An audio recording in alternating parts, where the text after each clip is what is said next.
A lo largo de la historia de One Piece hemos visto cómo múltiples personajes han realizado acciones sumamente trascendentales para el desarrollo de la misma. Tipos como por ejemplo Nika o el Joy Boy han sido tan determinantes que podrían ser denominados como protagonistas de sus propias épocas. Sin embargo, existen otros que a día de hoy empiezan a pasar más desapercibidos y a mi parecer también han sido, en menor medida claro está, protagonistas de las suyas. A todos ellos yo les denomino como los elegidos por el destino y en esta oportunidad les explicaré cuáles son ellos y las razones por las que les considero como tal. Así que no le demos más vueltas a esta intro y empecemos.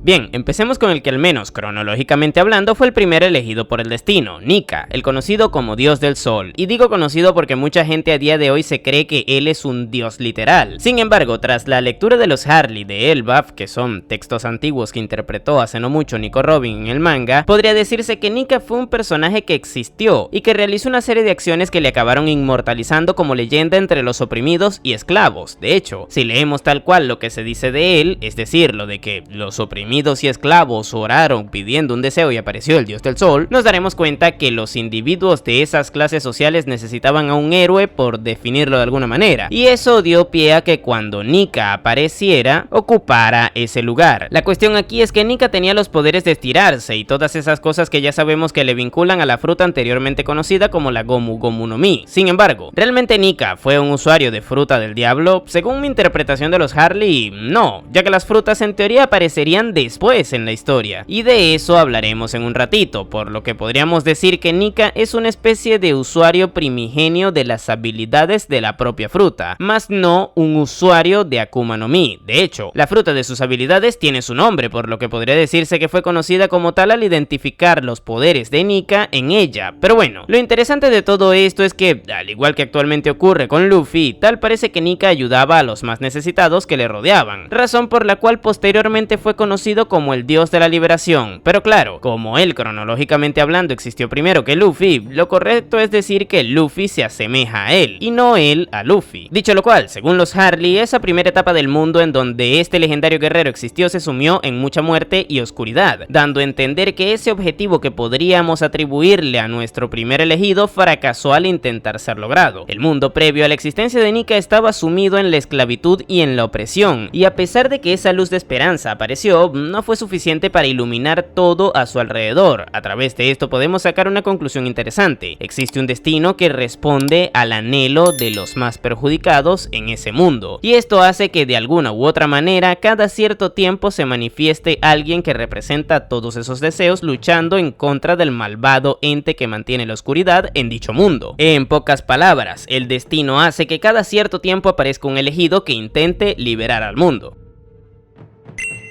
Y esto nos lleva al segundo periodo, en el cual existió nuestro siguiente elegido, Joy Boy. Verán, existe una frase en los Harley que dice que el dios del bosque envió a sus demonios. Esto yo lo interpreto como que aparecieron las frutas del diablo en el mundo. Ya saben, las frutas se relacionan con el bosque porque se producen en los árboles, y en varias religiones se han involucrado a árboles específicos en acontecimientos extremadamente importantes para las mismas. Por otro lado, se dice que ese dios del sol mandó a sus demonios. Posiblemente con esto se refieran a los demonios que supuestamente otorgan los poderes de las frutas del diablo. Pero bueno, que por todo esto es que les decía que a mi parecer las frutas del diablo aparecieron en este punto de la historia y no antes, cosa que cobra más sentido si pensamos que para este momento ya Nika sería una leyenda, razón por la cual bautizarían con su nombre a la Akuma no Mi que otorga las habilidades que este usaba para luchar en el pasado. Lo curioso de esto es que, nuevamente de alguna u otra manera, el destino estaría buscando esa libertad para su mundo, ahora permitiendo que apareciera dicha fruta y haciendo que el Joy Boy la consumiera, obteniendo así los poderes de Nika y por ende heredando su voluntad, la cual a partir de este momento sería representada por un símbolo extremadamente reconocible por los seguidores de esta historia, un sombrero de paja, ya que Joy Boy usó uno por lo visto en sus siluetas. Dicho lo cual, por alguna razón ahora el usuario de estos poderes pasaría a ser conocido como el Sol en los Harley, cosa que a mi parecer lo hacen para diferenciarle de la figura de Nika, quien era llamado como Dios del Sol. Pero bueno, en los escritos se lee que el Sol propagó la guerra por todas partes. Y con esto se refieren a que Joy Boy ocasionó un gran conflicto mundial, ese que a día de hoy conocemos como la Gran Guerra que hubo durante el siglo vacío. Pero ¿por qué haría esto? Bien, es cierto que escuchar que un supuesto elegido ocasionó una gran guerra suena como algo medio raro, es decir, a fin de cuentas varios de los grandes conflictos que hemos estudiado en la historia tienen como protagonistas a grandes villanos de las mismas. Sin embargo, este caso es interesante, puesto que deberíamos asumir según los escritos que el mundo en el que se encontraba Joy Boy era el mismo en el que Nika fracasó previamente, es decir, un mundo sumergido en oscuridad y muerte, por lo que quien intentase cambiar eso debía hacerlo a través de un gran conflicto. Nuevamente el destino atendió a los anhelos de los más desfavorecidos para intentar otorgarles libertad, solo que ahora a través de Joy Boy. Sin embargo, no debemos romantizar la figura de este tipo, ya que el Dr. Vegapunk comentó tras estudiar su historia que en ese momento puntual de la obra no había un bando bueno ni uno malo, todos se movían en escalas de grises, y esto será importante para una interpretación que les daré más adelante, pero de momento es bueno tener en cuenta que Joy Boy, o como mínimo su bando, no eran totalmente buenos. Dicho lo cual, lastimosamente Joy Boy no fue suficiente tampoco para erradicar ese mal que azotaba a su mundo, y acabó fracasando, siendo eliminado por 20 reyes que se aliaron para confrontar a su bando en ese gran conflicto, dando así inicio a la era de lo que ahora conocemos como gobierno mundial, puesto que tras su victoria se autodenominaron dioses, ascendiendo desde sus respectivos reinos al sitio más alto de su mundo, esto para gobernarlo desde un supuesto equilibrio de poderes que mantendrían entre ellos, siendo esto último algo falso, ya que desde las sombras existiría ese máximo líder que gobierna todo en secreto. Pero ahora, a través de este hecho se nos da una connotación interesante: el elegido por el destino pierde un gran conflicto, y quienes le derrotan se transforman en los mayores enemigos de su propio mundo, siendo ellos ahora quienes someten al resto realizando todo tipo de abusos conocidos, es decir, donde el dios del sol o el sol pierda, ganará a la oscuridad.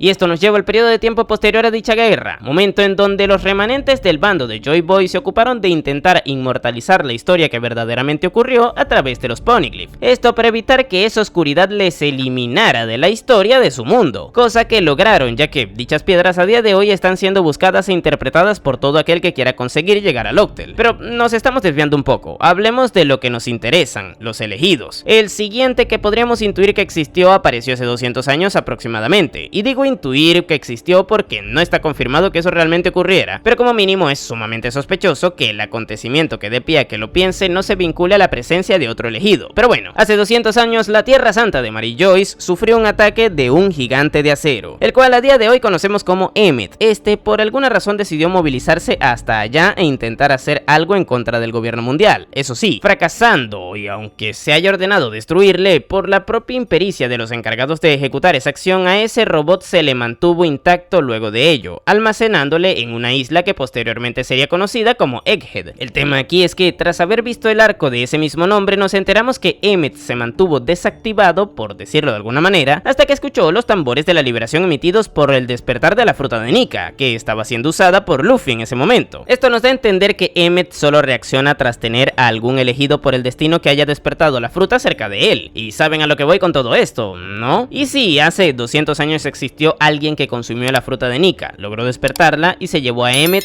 desde donde sea que haya estado hasta Mary Joyce. Sí, sé que esto suena raro, pero ¿qué otra explicación lógica existe para el hecho de que Emmet se haya despertado luego de haber dormido desde el siglo vacío? Porque recordemos que fue en la cama del Joy Boy. A día de hoy asumimos por los Harley que la historia de One Piece ha tenido 3 protagonistas: Nika, Joy Boy y Luffy, pero ¿y si hubieron más elegidos? Solo que en este caso, debido a no haber podido llegar tan lejos como los 3 anteriormente mencionados, estos posiblemente hayan pasado más desapercibidos. Y sí, sé que cuando Luffy despertó la fruta del diablo, el Gorosei comentó que la misma estuvo durante 800 años huyendo del gobierno mundial, cosa que a muchos les podría haber hecho creer que no fue consumida por nadie durante todo ese tiempo, pero no tendría por qué ser el caso. El objetivo era huir del gobierno, no ser comida por alguien más. Y si para evitar ser obtenida por las manos equivocadas, la voluntad de esa fruta permitió que fuera consumida por alguien más, y si ese alguien fue justamente quien tras despertarla envió a Emmet a Mary Joyce? De momento no tenemos ningún tipo de información que pueda negar esto, pero el punto aquí es que puede que hayan existido muchos herederos de esa voluntad que viene desde Nika. Sabemos que, por ejemplo, hace 400 años existió Montblanc Noland, un tipo que según los Tontata les liberó de estar oprimidos por los humanos en una isla del Nuevo Mundo, y no sé ustedes, pero esta acción me suena mucho a algo que Nika haría. Pero ojo, con esto no estoy diciendo que Noland se haya comido la fruta del destino, sino más bien que haya sido un heredero de esa voluntad de Nika, el cual posiblemente haya servido más para esta historia como un personaje de transición para la misma, más que un protagonista. Y eso nos lleva justamente a otro personaje que más adelante tendría un paralelismo marcadísimo con su ejecución. Verán, por alguna razón, 77 años antes del presente de la historia de One Piece nació un tipo que escuchaba las voces de los Poneglyph. Vaya, alguien que nace con un poder especial de base. Esto suena mucho a obra y gracia del destino. Pues bueno, ese personaje no era otro que Goldie Roger, quien posteriormente decidió emprender un viaje en búsqueda de respuestas hacia ese gran misterio que guardaban esas piedras ancestrales. Por alguna razón ese tipo decidió usar originalmente un sombrero de paja. Vaya, ¿quién lo diría? El mismo símbolo que usó Joy Boy en su momento. ¿No les parece eso sospechoso? Es como si el destino se estuviera manifestando nuevamente, y dicho y hecho, Roger fue otro de los elegidos por el destino para conseguir un objetivo, solo que en su caso, el suyo sería ser ese elegido de transición que servirá para labrar el camino de que posteriormente su sucesor recorrería, y al parecer fue consciente de ello, ya que tras conseguir descifrar al río Poneglyph y llegar a Oloctel, Roger comprendió que había llegado demasiado pronto y asumió que quien concluiría ese gran objetivo de liberar el mundo sería otro y no él, razón por la cual en un arrebato total de egocentrismo decidió, luego de haber llegado a Locktel y disolver su tripulación, dejar embarazada a una mujer, puesto que ¿quién más sino su hijo sería ese individuo destinado a algo tan grande? Pues gran error. Roger se creía que Ace sería quien llegase a tiempo a Locktel. Sin embargo, debido a la mala fama que se ganó al ser conocido como el rey de los piratas, su hijo tuvo que vivir una vida que le alejó muchísimo de ese camino. Ahora, no se puede negar que todo lo que dejó preparado para que Ace lograra ese objetivo sería aprovechado por alguien más. Pero no nos adelantemos, a partir de este momento debemos dejar bien en claro una cosa: ese destino del que hablo no es algo que yo me esté inventando, ya que existen personajes dentro de la propia historia que destacan la existencia del mismo, y que actúan en consecuencia a ello. Mismamente el ejemplo de Roger sirve, ya que decidió tener un hijo simplemente porque el destino indicaba que alguien debía culminar eso que él dejó inconcluso. Pero es que si nos vamos al caso de Amatsuki Toki, una viajera temporal, también tenemos pruebas de ello, puesto que Toki decidió dejar de saltar entre periodos de tiempo tras conocer a Oden, y antes de que le pusieran fin a su vida, mandó a su hijo Momonosuke al futuro, exactamente la misma época en la que Luffy emprendió su travesía. Mucha casualidad, ¿no lo creen? Pues bueno, algo que fortalece más esto que les estoy diciendo es que Oden, quien llegó a Locktel junto a Roger, escribió en su diario que Momonosuke será clave para resolver ese gran conflicto que azota su mundo, razón por la cual no debería morir. Qué curioso, ¿no? Alguien que provenga del siglo vacío y otro que leyera lo escrito en Locktel llegaran a las mismas conclusiones, destacando la importancia de la época en la que Luffy emprendió su viaje. Curiosamente, esta misma época es en la que Madame Shirley, personaje que literalmente ve el futuro, dijo que nacería Poseidón, un arma ancestral que se alberga en una princesa sirena. ¿No les parece extremadamente conveniente que todo esto ocurra en una misma época y que desde múltiples puntos distintos lleguen a la misma conclusión? Ya saben, eso de que la actualidad es un punto de inflexión para la historia. Evidentemente en One Piece el destino está escrito, y esto nos lleva al siguiente heredero de esta voluntad. ¿No les parece curioso que Roger haya decidido delegar esa gran tarea que dejó pendiente a un hijo que ni siquiera tenía, en lugar de a uno que adoptó previamente? Curiosamente, ese muchacho es el heredero real de su sombrero de paja, quien a día de hoy es conocido como Shanks el pelirrojo. Este tipo originalmente ocupaba dicho sombrero, que le fue heredado por Roger directamente. Simbólicamente podría decirse que Shanks heredó la voluntad de Roger, y con la misma posteriormente se encargó de realizar actos que para nada son sospechosos, como el de robarle a un barco random del gobierno la fruta de Nika. Evidentemente esto solo debía ser una casualidad, ¿verdad?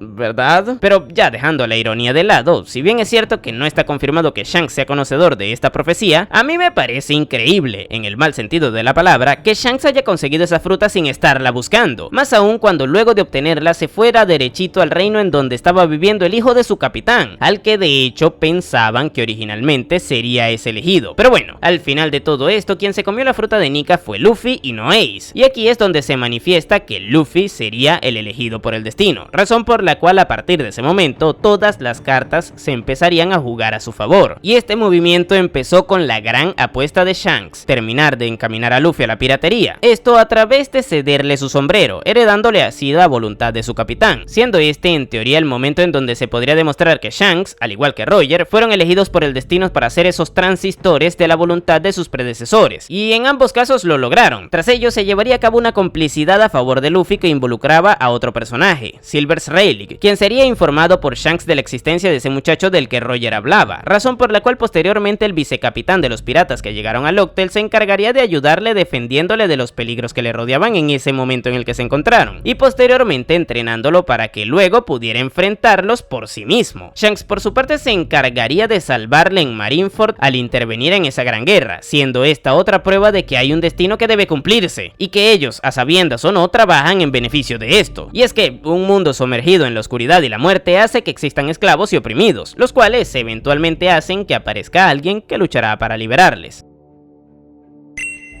Y sabiendo todo esto, ahora nos toca hablar de Luffy, quien, según los Harley, vive en la época en la que ocurrirá un nuevo amanecer, refiriéndose esto a que este es el momento en el que ese periodo de oscuridad desaparecerá. Lo curioso de todo esto es que Luffy posee características que le asemejan a todos los otros elegidos y posibles elegidos que hemos mencionado antes. Al igual que Nika, él se ha dedicado a liberar a los oprimidos, al igual que Joy Boy, por donde pasa siempre genera conflictos, por no decir que, según por cómo se percibe a sí mismo, él no quiere ser considerado un héroe, ya que no siente que los piratas deban serlo, cosa que coincide con la visión que tenía Vegapunk referente a que en el siglo vacío no habían buenos ni malos. Pero bueno, posee exactamente el mismo sueño que Goldie Roger, y al tener a Shanks de referente, este ha llegado a actuar de forma semejante a la suya en momentos determinados, como en Haya por ejemplo, donde se dejó golpear en un bar para luego confrontar a su agresor en defensa de algunos de sus amigos, siendo esto un paralelismo a lo visto en el primer capítulo del manga. Pero bueno, algo que me parece curioso de todo esto es que si tomamos en cuenta la última frase de los Harley, con esto se podrían estar refiriendo a que al fin alguien que agrupe todas esas características que les mencioné existe, y como en One Piece la gente no muere mientras su voluntad sea heredada, a Luffy ser ese personaje que directa o indirectamente haya heredado todas esas voluntades de los elegidos anteriores, sea ese punto de conexión en donde todos ellos se encuentren, haciendo así que de forma simbólica, a través suya, todos puedan liberar al mundo.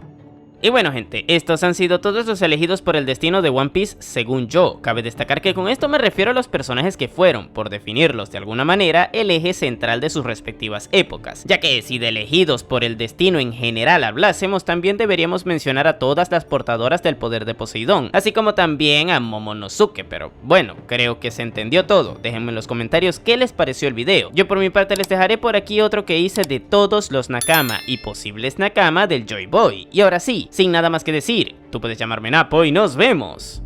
en el siguiente video.